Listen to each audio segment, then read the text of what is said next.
हाय दोस्तों, एमडेल के beauty chat में आपका स्वागत है। हमारे साथ है स्वाति गुप्ता।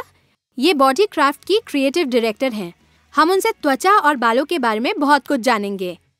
हाय स्वाति, एमडेल पर आने के लिए आपका शुक्रिया। मेरा पहला सवाल है कि त्वचा में होने वाली सबसे आम प्रॉब्लम्स कौन सी हैं जो अलग अलग उम्र के लोगों में होती हैं? यंग जनरेशन के ज़्यादातर लोग आते हैं, जिनमें बहुत सारी लड़कियां आती हैं और अब बहुत सारे लड़के भी आने लगे हैं।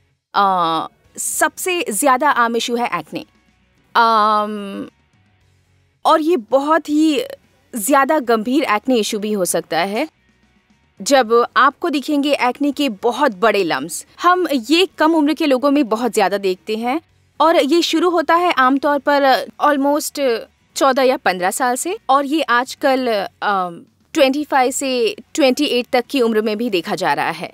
आजकल बहुत सारी ब्राइड्स भी इस इशू के साथ आ रही हैं। सच कहा जाए तो ज़्यादातर ये प्रॉब्लम अंदरूनी होती हैं। आपका हार्मोनल इम्बैलेंस और बहुत सारी यंग गर्ल्स जिनकी बढ़ती उम्र है, अडल्ट स्टेज पर हैं, ये सारे। इसके लिए सबसे ज़्यादा कॉमन सोल्यूशन है कि आप जाकर एक अच्छी डर्मेटोलॉजिस्ट से अपनी जांच करवाएं। सिर्फ हमारे ब्यूटी ट्रीटमेंट से आपको राहत नहीं मिल सकती, क्योंकि इससे आपको बाहरी तौर पर उपचार मिल रहा है।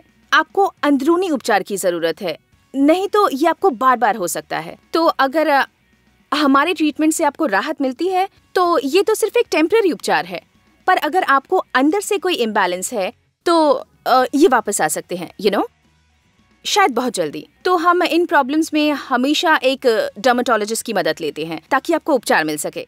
इन सारी प्रॉब्लम्स में जहाँ पर आपको ज़्यादा एक्ने का प्रॉब्लम है, मैं ये सलाह बिल्कुल नहीं दूंगी कि आप किसी घरेलू उपचार का इस्तेमाल करें, स्पेशली स्किन के साथ, क्योंकि अगर ये आपको सूट नहीं करेगा तो ये बहुत अधिक मात्रा में फैल सकता है और इसकी वजह से आपकी स्किन बहुत ज़्यादा सेंसिटिव हो जाती है। बॉडी हीट की वजह से शायद सबसे ज़्यादा सेफ पदार्थ से भी आपको रिएक्शन हो सकता है। मिल्क अगर आपके लिए अच्छा है, पर शायद मेरे लिए बिल्कुल भी अच्छा ना हो। और बहुत बार आप अपने होम शेल्फ की चीज़ें यूज़ करती हैं, जैसे किचन शेल्फ प्रोडक्ट, जैसे टर्मरिक और नीम। ये सारी चीज़ें आपको बहुत बार मिलावट के साथ मिलती हैं। आपको ये सारी चीज़ें उनके सबसे प्योर फॉर्म में नहीं मिल पाती हैं आजकल। जैसे जैसे आपकी उम्र बढ़ती है, आजकल बहुत सारे ऐसे केसेस हैं जहां लोगों में एडल्ट एक्ने भी देखा जाता है, पर वो काफ़ी कम है।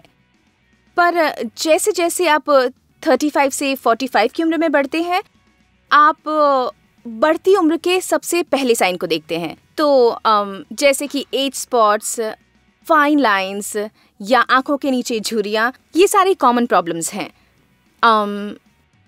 ये बहुत ज़रूरी है कि आप एक अच्छा नाइट केयर शुरू करें और ये आपकी बढ़ती उम्र के साइन को शायद थोड़ा सा टाल दे, क्योंकि आप इसे रोक नहीं सकते हैं।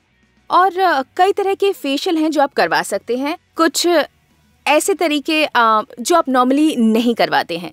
तो अगर आप मंथली एक फेशियल करते हैं तो एक ट्रीटमेंट हो सकता है ग्लो के लिए, और इससे आपको एक बहुत अच्छा रेडिएंट लुक मिलेगा, और एक दूसरा ट्रीटमेंट हो सकता है एंटी एजिंग के लिए। और फिर जैसे जैसे आपकी उम्र बढ़ती है, सबसे ज़्यादा कॉमन प्रॉब्लम जो होती है वो है पिगमेंटेशन। मेनोपॉज के पहले या जब औरतों को मेनोपॉज होने वाला है, ये एक बहुत ही कॉमन प्रॉब्लम है जो शुरू होती है 38 की उम्र से लेकर 60 की उम्र तक। ये शायद बहुत से एक्सटर्नल फैक्टर्स की वजह से भी हो सकती है, जैसे स्ट्रेस, आपकी जीवन शैली, हेरिडिटरी भी हो सकता है, इंटरनल इश्यूज से भी हो सकता है, या फिर हार्मोनल इम्बैलेंस। कई सारी वजह हो सकती है पिगमेंटेशन के लिए। और जब तक 45 से लेकर 50 की उम्र होती है, आपकी उम्र बढ़ने के बहुत सारे साइंस दिखने लगते हैं। आपकी स्किन धीरे धीरे लटकने लगती है, आपको अपने चेहरे पर झुर्रियाँ साफ दिखने लगती हैं, फाइन लाइंस, फोरहेड की झुर्रियाँ, ये बहुत प्रोमिनेंट हो जाते हैं। आजकल बहुत सारे कॉस्मेटिक उपचार अवेलेबल होते हैं, अगर आपको उनकी मदद लेनी हो तो। ये बहुत ज़्यादा सेफ होते हैं और एडवांस्ड भी, और साथ ही असरदार भी, सच में। तो जैसे कि बहुत सारे ट्रीटमेंट्स हैं, जैसे बोटॉक्स, रेस्टलिन, फिलर्स, ये बहुत अच्छी तरह से काम करते हैं। और इसके अलावा भी फेशियल ट्रीटमेंट्स बहुत ही अच्छे होते हैं, जैसे एडवांस्ड स्टेम सेल थेरेपी, जो आजकल एंटी एजिंग उपचार के लिए बहुत ज़्यादा यूज़ की जाती है। पिगमेंटेशन मेरी नज़र में एक बहुत ही डिफ़िकल्ट इशू है, ख़ास तौर पर जब आपको स्किन के अंदर तक पिगमेंटेशन हो जाता है। पर अगर आपने ये समय से शुरू कर दिया तो आपको फ्यूचर में ज़्यादा तकलीफ नहीं होगी। एक्सीलेंट फेशियल्स हैं पिगमेंटेशन के लिए, एक्सीलेंट होम केयर प्रोडक्ट्स हैं, और इन सब में ही होम केयर की ज़रूरत पड़ती है। आपको घर पे भी अपना ख्याल रखना पड़ता है। पिगमेंटेशन के लिए बहुत अच्छे पील्स हैं, माइक्रोडर्मा अब्रेशन है, और ये बहुत ही क्लिनिकल भी हैं और असरदार भी। हम आमतौर पे सुनते रहते हैं कि धूप हमारे लिए बहुत हानिकारक है। लोग अपने आप को धूप से बचाते रहते हैं क्योंकि ये त्वचा के लिए खराब है और ये सारी चीज़ें।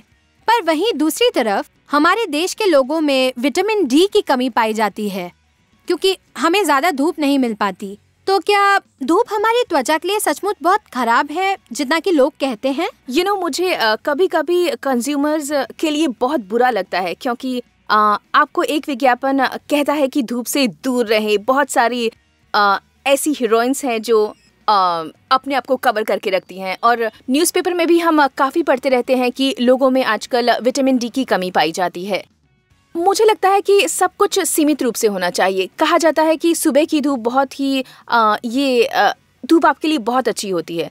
अगर आप मॉर्निंग वॉक के लिए मॉर्निंग में 8 या 9 बजे जाते हैं तो ये बहुत अच्छा होता है। अगर आप दोपहर को 12 या 1 बजे बाहर जा रहे हैं तो ऑब्वियसली आपको खुद को कवर करना पड़ेगा। खुद को डायरेक्टली धूप के संपर्क में ना रखें। ये बहुत ही अच्छा तरीका है खुद को धूप से बचाने का।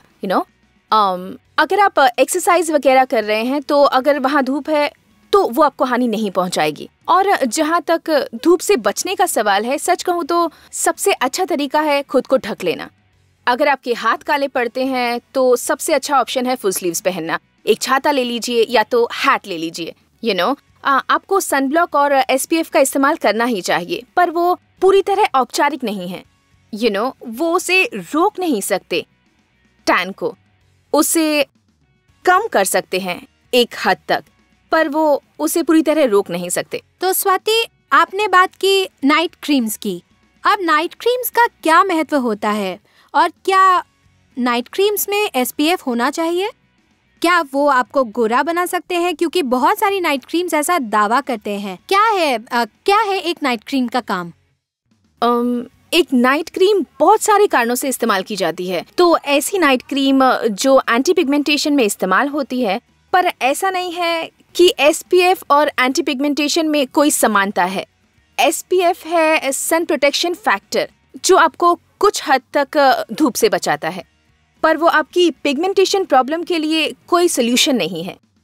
तो जो नाइट क्रीम्स जो पिगमेंटेशन के लिए बनी है, इसीलिए बनी है ताकि वो आपको आपके पिगमेंटेशन से कुछ राहत दे सके। कई नाइट क्रीम्स एंटी एजिंग के लिए भी बनी हैं। तो कई ऐसे प्रोडक्ट हैं जो आपको नरिशमेंट देते हैं। नाइट क्रीम्स के साथ बहुत सारे मिथ्स भी जुड़े हैं। जैसे इंडिया में माना जाता है कि आपके पोर्स खुले होने चाहिए, आपकी स्किन ब्रीथ करनी चाहिए, पर इन नाइट केयर प्रोडक्ट्स के इस्तेमाल से आपको लंबे समय तक की राहत मिल सकती है और आपकी स्किन की क्वालिटी लंबे समय तक अच्छी रह सकती है। बहुत बहुत धन्यवाद स्वाति, इससे बहुत मदद मिली। MDEL पर आने के लिए थैंक यू। आप बहुत सारे वीडियोस देख सकते हैं ब्यूटी और हेल्थ के लिए।